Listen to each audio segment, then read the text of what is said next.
Okay, lovely. Okay, hello, everybody. Thank you so much for inviting me today to talk to you about preventing dementia with a healthy lifestyle. I'll just introduce myself first of all. So my name is Sundhya. I'm Dr. Sundhya Raman. Um, and I am a medical doctor. I also have a PhD in genetics, and I'm qualified in lifestyle medicine with the International Board of Lifestyle Medicine, as well as the British Society of Lifestyle Medicine. I should just explain that lifestyle medicine is all about how we use our lifestyles to prevent and reverse disease, because we know nearly everything that we're suffering from here in modern society could be prevented and reversed by managing our lifestyles. And I have a number of roles. I work as a lifestyle medicine doctor at a company I founded called My Wellness Doctor. I'm also the diabetes lead at an organization called Plant-Based Health Online. And I do a lot of educational work, training healthcare professionals for lifestyle change for cardiovascular disease. So things like heart attack, heart disease, stroke, things like this, for NHS England and the Primary Care Cardiovascular Society. And I've been asked to speak to you today on behalf of a wonderful organization called Plant-Based Health Professionals. They're a community interested company, which means they exist for the benefit of the community, and any money they raise goes back to education and projects in the community. Although they're called Plant-Based Health Professionals, their membership is for anybody. It's about £25 a year, and they have a lot of educational things on how to have a healthy lifestyle. And even if you're not a member, you can access all their free resources. So I've put their website there. So back to talking about dementia. So I'm going to start out by just explaining what dementia is and how much of a problem it is, particularly for our community here in the UK. And if we have people in our families that have dementia, how much of a risk is that for us? And then, is it simply something that we have to accept is part of aging? How much does lifestyle make a difference to us having dementia? And if it makes a difference, which are the lifestyle factors that make a difference? And finally, my top tips. If you are concerned about developing dementia, or you have somebody you love that you're worried about, these are the things that I would advise to reduce your risk of developing dementia. So dementia is actually an umbrella term. It includes a variety of different conditions, but all of them, the thing they have in common is that they all result in an impaired ability to remember, to think, and to make decisions, so much so that we can't do everyday activities. We find it difficult to remember the thread of what we're doing, to make sense of the world around us, to remember the people around us. And it really makes general life very, very difficult. By far the most common cause of dementia is Alzheimer's disease. And with Alzheimer's disease, it has a very typical pattern of changes in the brain. The next most common is called vascular dementia, and that happens in people who have high blood pressure. And the others are less common than this. When we talk about dementia, this is one of the biggest worries we have in terms of health. And it has been described as the biggest health challenge that we have this century. And there are two reasons for this. First of all, because we have an aging society. So we've managed to extend our lifespan, but we haven't really managed to extend our healthy lifespan, which means we're living longer, but we're not living all of those years in good health. And the second big part of this problem is that of all the top 10 causes of death and disability in the UK and all around the world, dementia is the only health problem where we don't have any really effective medication. We don't have a single drug that prevents dementia, and the drugs we do have, at best, they slow progress of dementia. So we don't really have any really good drug treatment. We've spent billions over decades trying to develop medication for dementia. Of all the drugs that have been developed, only less than 0.5% go from animal trials to human trials. And of those, as I said, none of them actually prevent dementia or even reverse it.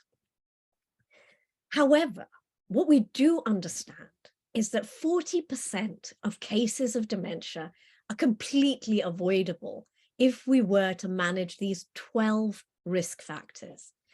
They are being physically inactive, smoking, drinking excessively, having too much exposure to air pollution, being socially isolated, obesity, hearing impairment. So if you're having problems with your hearing, it makes a difference wearing a hearing aid. Depression, so if your mood is low, do seek advice from your GP. Diabetes, high blood pressure, having less education. And this doesn't just mean formal education. It means that, we need to keep challenging ourselves throughout our lives, and head injury. Now, when I say these are 12 known risk factors that could prevent 40% of cases of dementia, a lot of researchers actually think that if we optimized our lifestyles, as much as 50 to 90% of dementia could be avoidable. Because I haven't even mentioned nutrition here. And I'm going to talk about some studies a little bit later on. So at the moment, in the United Kingdom, every 3 minutes, somebody here has a diagnosis of dementia. And there was a report back in 2011. And at that time, we had about 850,000 people in the UK who have dementia. And we predicted that'll more than double to over 2 million by the year 2050. So it's very, very much on the increase. And one of the biggest problems in terms of dementia is that a lot of the care, most of the care, is unpaid care provided by people's loved ones. So in fact, when we consider what's really happening there, most of the care is provided by people who themselves are a bit older and probably struggling with health conditions themselves. So it has a huge impact, not just on people who have dementia, but on the people that love them. Recording in progress. Now, age is our biggest risk for developing dementia. And in fact, here in the UK, our risk of developing dementia from the age of 65 doubles every 5 years. So our risk at age 65 is about 1 in 60. And by the time we're 70, that rises to 1 in 30. By the time we're 80, it's about 1 in 10 people in the UK who have dementia. However, the World Health Organization has stated this is not a normal part of aging. Now, why do we as a community need to be particularly worried about developing dementia? Well, I mentioned to you that report that said that we expect that by 2050, the number of people with dementia will have more than doubled by that time. But in our community, in the Black and the Asian community, that increase is predicted to rise by nearly 7 times the amount. Now, one of the main reasons for that is that we're already at higher risk of particular health problems like heart disease, stroke, high blood pressure, and diabetes. And if we have 2 or more of these health problems, our risk of dementia rises by more than double. And what is very interesting is, according to the World Health Organization, 80% of these conditions I mentioned here could be prevented by having a better lifestyle. So essentially, all of the things I'm going to be talking to you about today reduce our risk of all chronic health problems, and as well as dementia. But the fact that we reduce our other health problems also reduces our risk of developing dementia. And what I really like is this beautiful infographic from the American College of Lifestyle Medicine. And they summarize very simply the main things that the science shows us have the best possibility of ensuring that we have a long and healthy lifespan. We're not just extending our life, we're extending our healthy life. What they say is we need to prioritize eating plants. So have a whole food, plant-based diet. That means unprocessed foods and mainly plants. Keep moving. This isn't about being an athlete. It just means try to sit less and move more. Sleep well. We didn't used to understand much about why we sleep, but actually there's been a lot of studies over the past 10, 20 years. And what we now understand is when we sleep, this is a really highly active process during which a lot of sort of restoring our health happens. So in our brain, when we sleep, what actually happens is our brain shrinks a little. And this fluid washes around our brain and it detoxifies a lot of things that drive dementia, but also it improves our insulin sensitivity, it drives down inflammation in our bodies, it reduces our risk of all chronic health problems. Be present and stay calm. So try and be as present in the moment as you can and manage your stress. And finally, I love this the most, love people. So foster those relationships within your family and within your community. I love the fact that you're having this dementia clinic. I think that's a wonderful way to get people together. But I don't know about you, not only is this the recipe for a long and healthy life, but to me, it sounds like the recipe for a happy life as well. I think all of these things are about abundance and in the enjoyment of life as well. Now, this next slide, I know it looks very complicated, but the main thing is I want you to get from this is some reassurance that if there's somebody that in your family who has dementia, it is not something you need to worry much about. So essentially, every circle on this slide is a gene that increases our risk of developing dementia. And what I really want you to take from it is everything here in this green box are all common genetic changes, but they only increase our risk of developing dementia only a little bit. These in the next green box are even rarer, and they also only increase our risk of developing dementia a little bit. Then we have things that are either rare or uncommon, and they increase our risk a little bit more. And then finally, there are only 3 genetic changes that definitely cause Alzheimer's disease.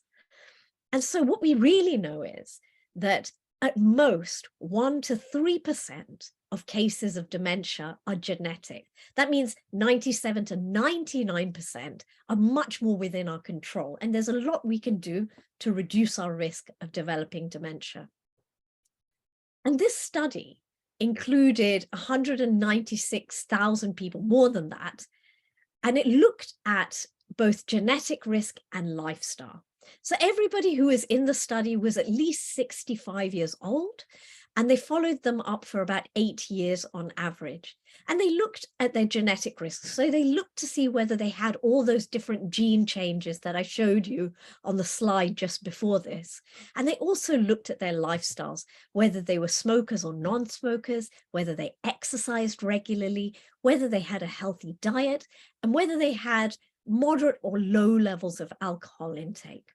And then they divided them into whether they had 1 or 0 of those healthy behaviors. And then they said, of these healthy behaviors here. And then they said, well, if you had 1 or none of those behaviors, you're less healthy. If you had 3 or 4 of these healthy behaviors, then they put them into the healthy category. And they also looked at how many of those genes that I showed on the previous slide they had.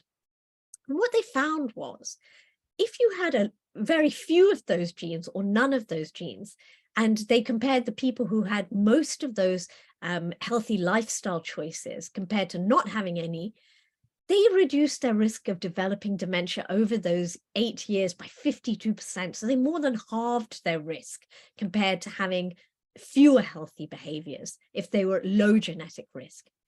What about if you have a high genetic risk? Can lifestyle make a difference? And what they found was, if you had 3 or 4 healthy behaviors compared to 1 or none, and you had a lot of those genes, you reduced your risk by 45%. And this is so important, especially because there is no drug treatment to really prevent or really reverse dementia. So managing our lifestyles can have such a huge impact. Now, the other thing I mentioned before is that age is our biggest risk, and that our risk doubles every 5 years from the age of 65. I also said that dementia is not a normal part of aging. And one thing we know is that there are 5 places around the world called the blue zones where they have the highest healthy life expectancy. So in these 5 places, people typically live into their hundreds without any chronic health problems at all. These 5 places are Loma Linda in California, Nicoya in Costa Rica, Sardinia in Italy, Ikaria in Greece, and Okinawa in Japan. And what you'll notice about this is they're spread all over the world. So we have people in America, Central and North America, people in Europe, and people in Asia. So they are genetically diverse.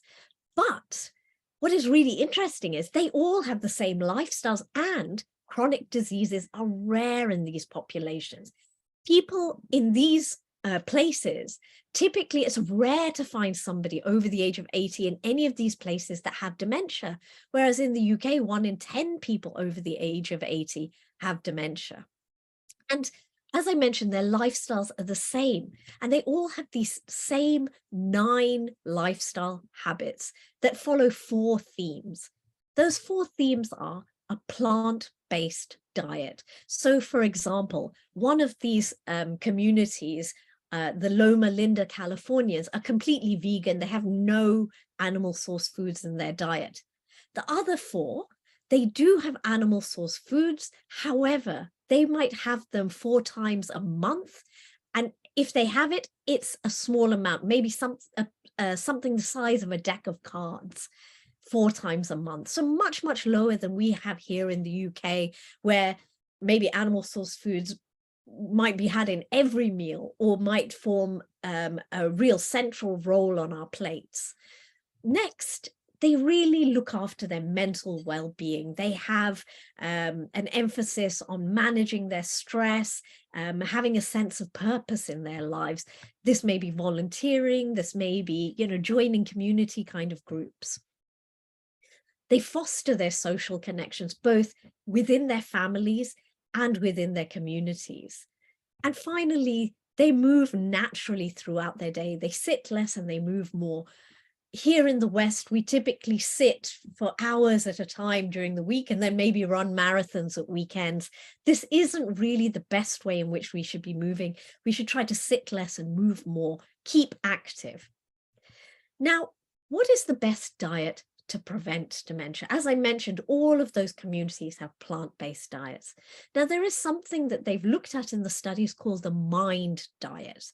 And what it is it's a mix of the Mediterranean diet, which is another plant-based diet, and something called the DASH diet, which stands for Dietary Approaches to Stop Hypertension, which is another plant-based diet.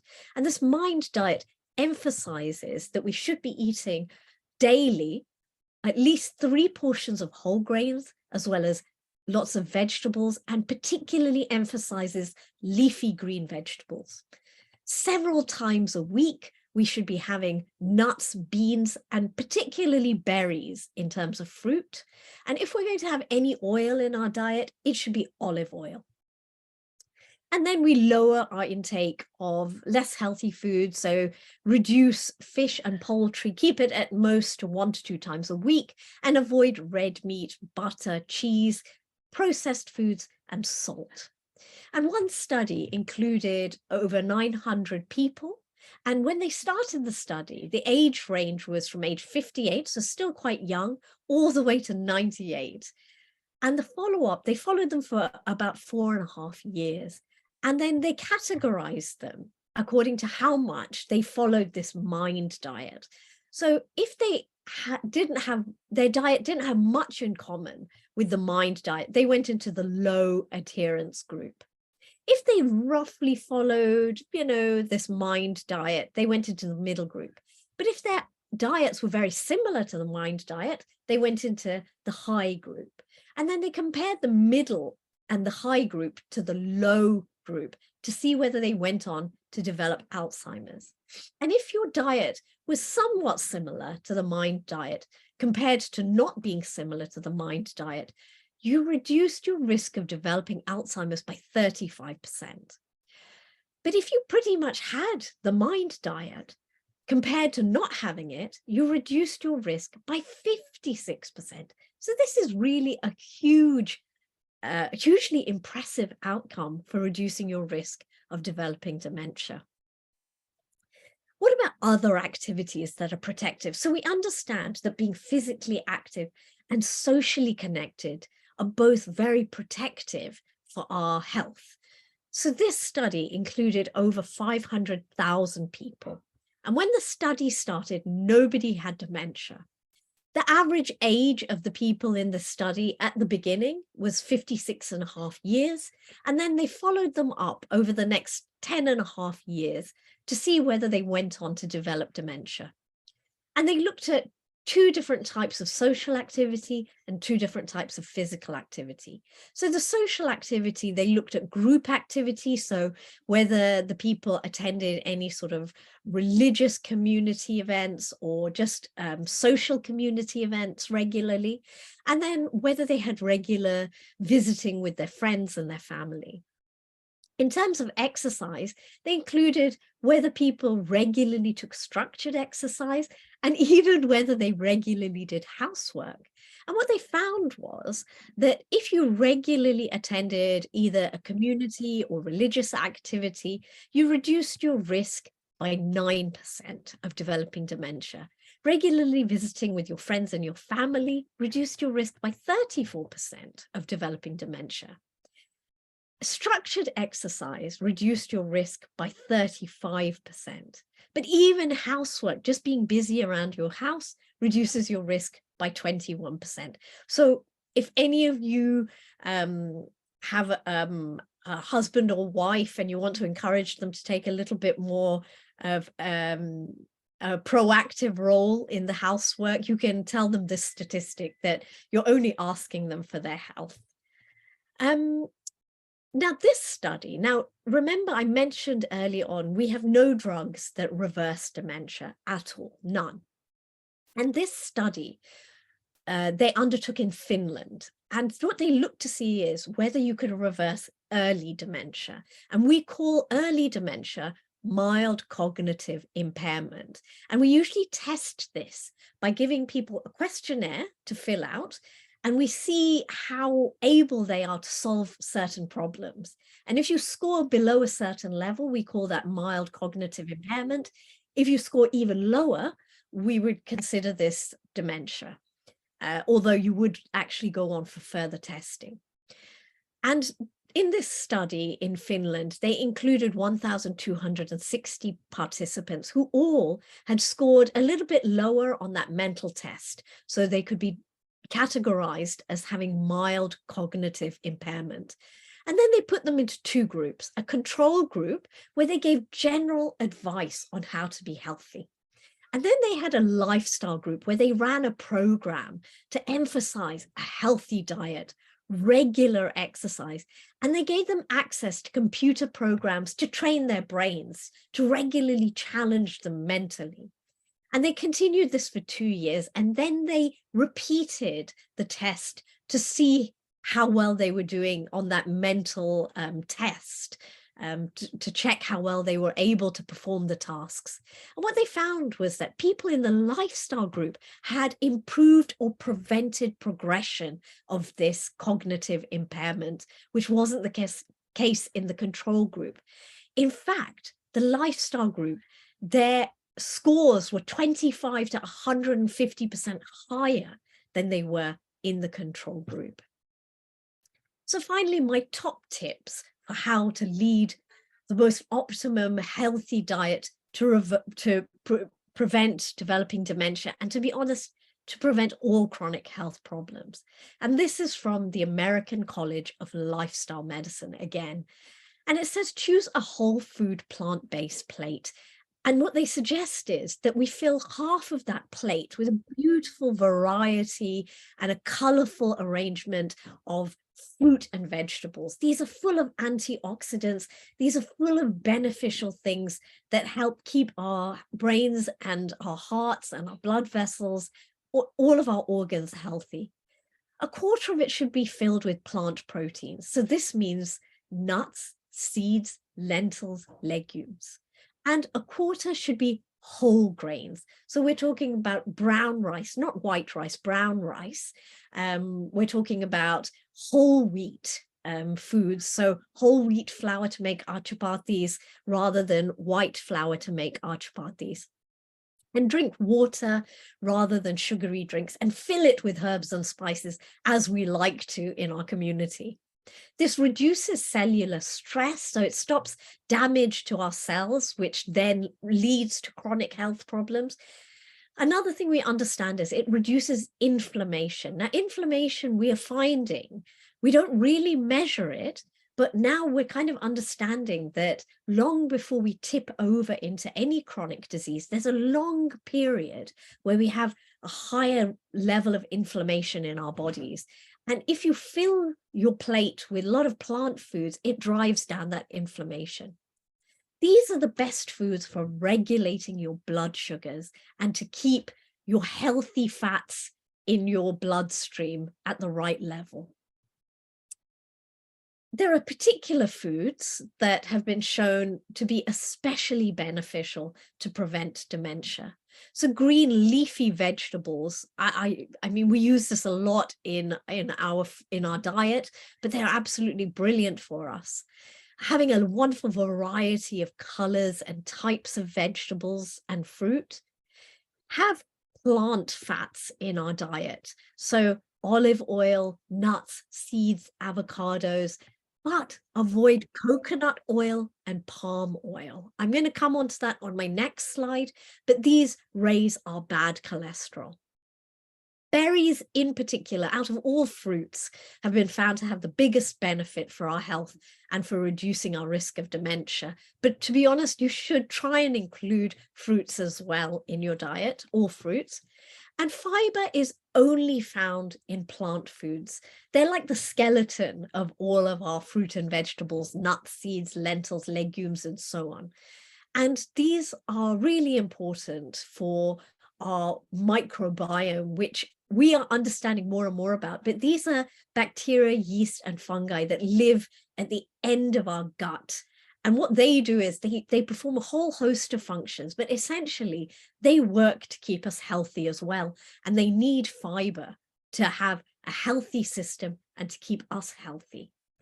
Finally, coffee and green tea are really strongly associated with better health outcomes. So if you enjoy coffee, try and have at most 3 to 5 cups a day to get those health benefits, but avoid it near bedtime because sleep is also very important and the caffeine can affect our sleep. And green tea, have as much of it as you like. It's really, really good to reduce our dementia risk.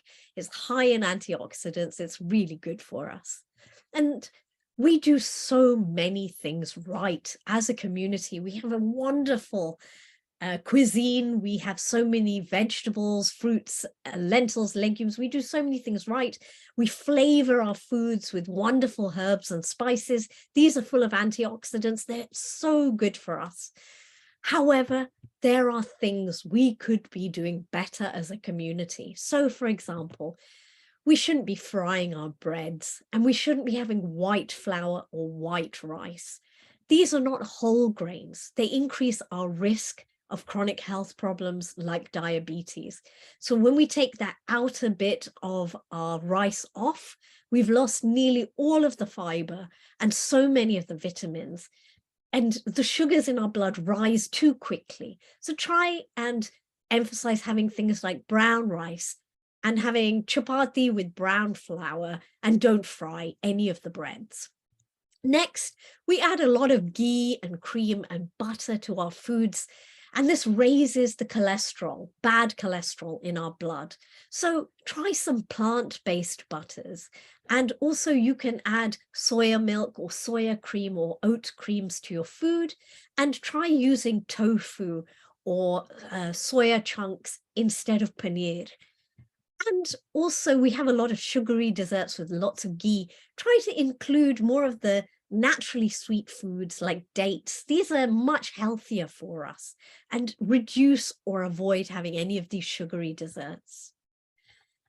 These are the foods we really need to reduce, or if possible, completely avoid in our diet. The foods here that I've shown, red meat, poultry, dairy, palm oil, and coconut oil, these all contain saturated fat. And saturated fat is what makes our bad cholesterol go up. So it increases our risk, not just of dementia, but heart disease and other chronic health problems. Ideally, limit your salt. I know we all like to add salt to our food, but if you slowly start to reduce that, you won't notice the difference so much. Keep alcohol levels to to a moderate amount, or avoid it if you can. And finally, sugar. If you can avoid this altogether, slowly cut down and reduce this. Certainly reduce it in coffee and tea. Try and reduce the amount of sweet foods you have. Aim for fruits that are delicious and sweet, and they add fiber and healthy antioxidants to our diet. But all of these refined and processed foods, if you can avoid that, you are much more likely to have a healthy lifestyle. Other things. Now, we love our food, so we're probably going to make changes and optimize our food. We have a lot of choice there. But I think one thing as a community we could be doing a little bit better is staying more active. I'm going to talk a little bit more about exercise in my next slide. We should absolutely emphasize getting good restorative sleep. Sleep can be more difficult as we get older, but if you are having issues with your sleep, do see your GP. It's not just something that nothing can be done about. And it's very, very important that if you're having problems with your sleep, a few things you can try. One is avoid using any technology, any screens in the 3 hours before you go to bed. If you have a TV in your bedroom, try not to use it, take it out of the bedroom. Your bedroom should be just for sleeping, and that will make you much more likely to fall asleep. Other things are, when we go to sleep at night, if we've had exposure to daylight, it triggers the chemical in our brain that starts to initiate sleep. So if we make sure that every day at some point during the day, we take a walk outdoors, natural light is brighter than even the brightest indoor light. And this will really help optimize our sleep and create a good routine so that you have something regular, so that your body and your brain is anticipating now is the time to go to sleep. And if you're worried about anything, make a habit of just writing everything down in a notebook, and then you can deal with it again in the morning. But sleep is a real priority.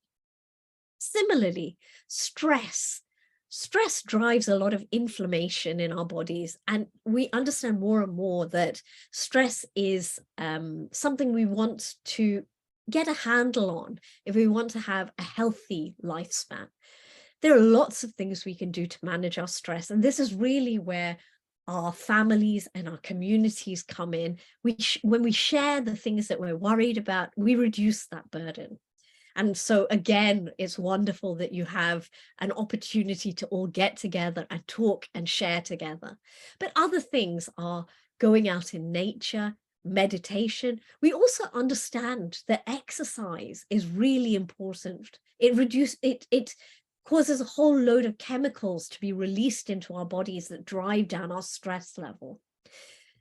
Also, when we exercise our brain, we retain connections within our brain.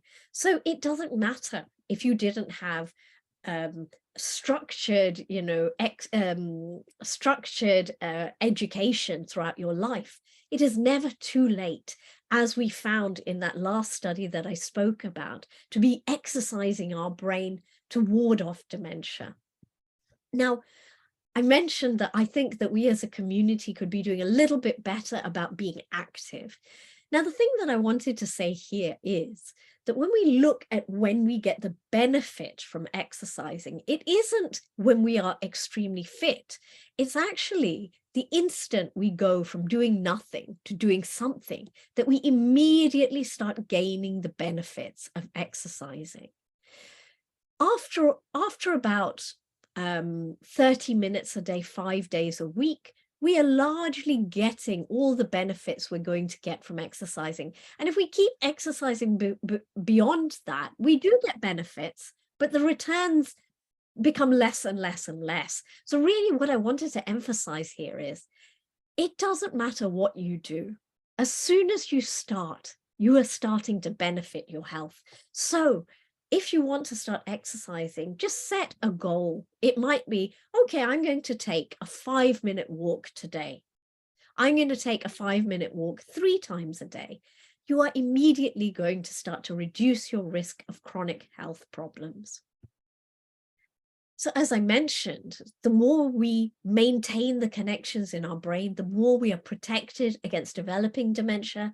And if we have early dementia, there's a good possibility that we can reverse that or stop it in its tracks. So these, for example, are 2 brain training programs that are available as apps or on your computer. And they exercise your brain, they challenge your brain, they give you all kinds of quizzes, and they can be really, really fun to do as well. So if this is something that you think would benefit someone, or you yourself would be interested in trying, I would suggest these are very good resources. So my top tips: if you want to change your behavior, I think one thing that's usually really, really helpful, and I think another thing I find about particularly the Indian community, is we're very accepting about what life brings us. But we've got to bear in mind here, this is not what life is bringing us when we have health problems. There's a huge amount that we can do to control what happens to us and control what happens with our health. And so what it can be really useful to do is to say, why do I want to take control of my health? And think of the bigger picture. And this can really motivate us to make changes to our behaviors. And we might want to write this down and put it up somewhere that we can look at repeatedly, so we feel inspired to make those changes to our life. If you do decide to write this down, be really positive in the language that you use. And the reason is, every time you look at it, you don't want to feel scared or negative. You want to feel positive and inspired. So be really kind to yourself in whatever language you choose to use. Next, anytime you decide to make a change to what you're going to do regularly, be really, really specific about what you are going to do. The reason I say this is because when our brains meet a fork in the road where we can either do what is familiar and known, or we go off and we try something new, our brain, if it's uncertain what's going to happen next, will choose what is familiar and known. So it might say, I could go exercise, but that's an unknown. Or what I could do is go back and sit on the sofa and put the TV on and have a cup of tea and a biscuit, and that's known. So it will revert to that. So don't give it that choice. Rather than saying, next week, I'm going to start to exercise, what you do is you say, okay, Monday morning, before I have my breakfast, I'm going to have my wash, then I'm going to go outside and I'm going to have a nice walk, take some deep breaths for 10 minutes, and then I'm going to come back home, and then I'm going to have my breakfast. And when we're very specific like that, our brain doesn't then meet that fork in the road where it's not quite sure what to do, and it chooses the easier option. So be very, very exact in what you want to do. And then finally, gather support. So if you want to start walking regularly, it can be really helpful if you enlist somebody who want to go walking with you. And that makes us feel like, well, if I don't feel like going walking this morning, that person's going to notice. So I think I'll make sure I go today. So even when we're not feeling like it, it also makes it more enjoyable. We can share a good conversation with that person. Other ways are, for example, if you join a class, for example, a yoga class, and as you already have is this wonderful community support already. So you may find other people there who want to make changes to their lifestyle as well. And you can do these things together or talk about the changes that you're making together. These are 2 really excellent resources. So for example, here, is Dr. Shireen Kassam. She's a consultant hematologist at King's College London. She's the founder of Plant-Based Health Professionals, and she and her sister wrote this wonderful book. It's set up in a question answer format, and it really answers most people's questions around everything, all the health benefits and all the questions most people have around changing to a plant-based diet. Now, the reason I emphasize this book is because what we now understand is that poor diets have overtaken tobacco as the #1 cause of poor health. And this is where we can gain the biggest benefit. And this is what we also saw in the studies that I mentioned, that really the food we eat is the medicine we can take to have the healthiest possible lifespan. This second book is written by this husband and wife team, Dr. Dean and Dr. Aisha Sherzai, and they're both neurologists in the United States, and they actually have a clinic where they help people to prevent and reverse dementia. They give a lot of talks, they have a lot of information that they give there, and this book is another wonderful resource. Of course, as I mentioned at the outset, plant-based health professionals, they have a number of free fact sheets that you don't even have to be a member to look at. And it really summarizes. It has one for Alzheimer's disease, but as I mentioned, it's for all health problems. You want to avoid all health problems. They have things on stroke, high cholesterol, and heart disease, as well as a whole host of other conditions. And, you know, you're very welcome to just go on there, have a look and print anything off for yourselves or for people that you care about. Thank you very much. It's an absolute pleasure to give this talk. I'd be happy to take any questions.